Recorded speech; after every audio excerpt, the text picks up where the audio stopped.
As a supervisor, one of the major things that you have to deal with is supervising paperwork. It's a large part of our position, and it's something that can be difficult. Along with the paperwork, there's also all other sorts of deadlines, so it's very important with these deadlines, is to just have something consistent. Just set something up at the beginning of the year. If it works, keep it going. If it doesn't work, then work with your staff to find something that does work. I have listed examples of different deadlines that I implemented this year that worked very well.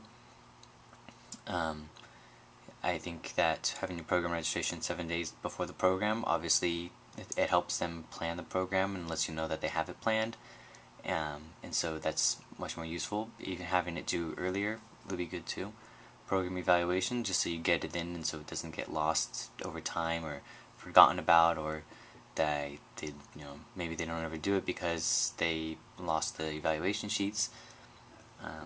Community standards meeting, having the sheet due that night, I found very useful. Some people like the weekly community development reports to be done in the meeting.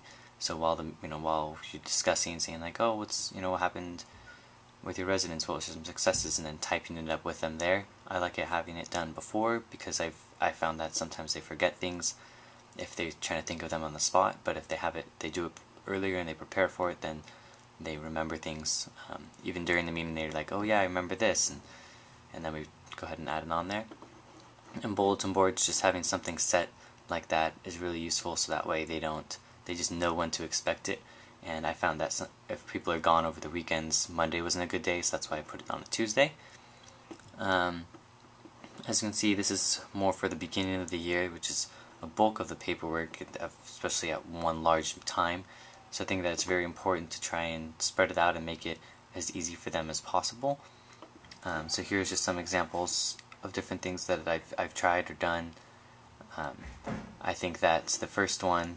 I think that this one, everybody should do that, as well as the emergency form, because it just makes everything so much easier. You'll already have them all right there on the table, and I literally, after they signed them, I put them right into the binder for emergency contact, put it right into the emergency contact binder, and it just made things a lot easier.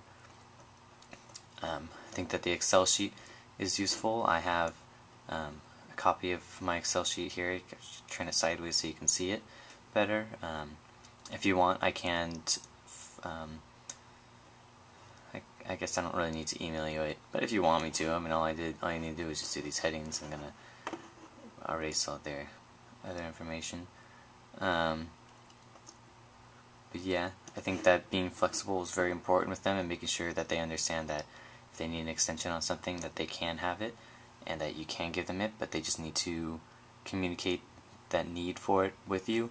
If they don't communicate it with you, then you'll never know, and when they ask for a deadline extension after the deadline is over, you can't be as forgiving with them as if they ask for it, a couple days in advance. I had mine as at least 24 hours in advance of when the deadline is due if they want an extension.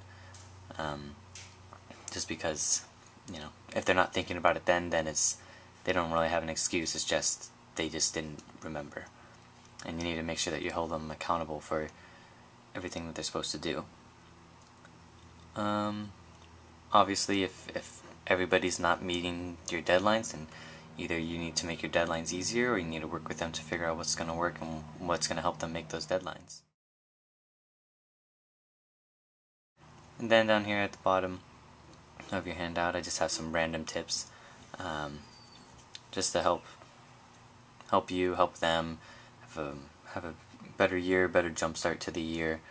So yeah, just check out those, and yeah, let me know if you have any questions. Go ahead and raise your hand. I'm sure I'll be able to answer them. Yeah, I'm just kidding. Don't raise your hand.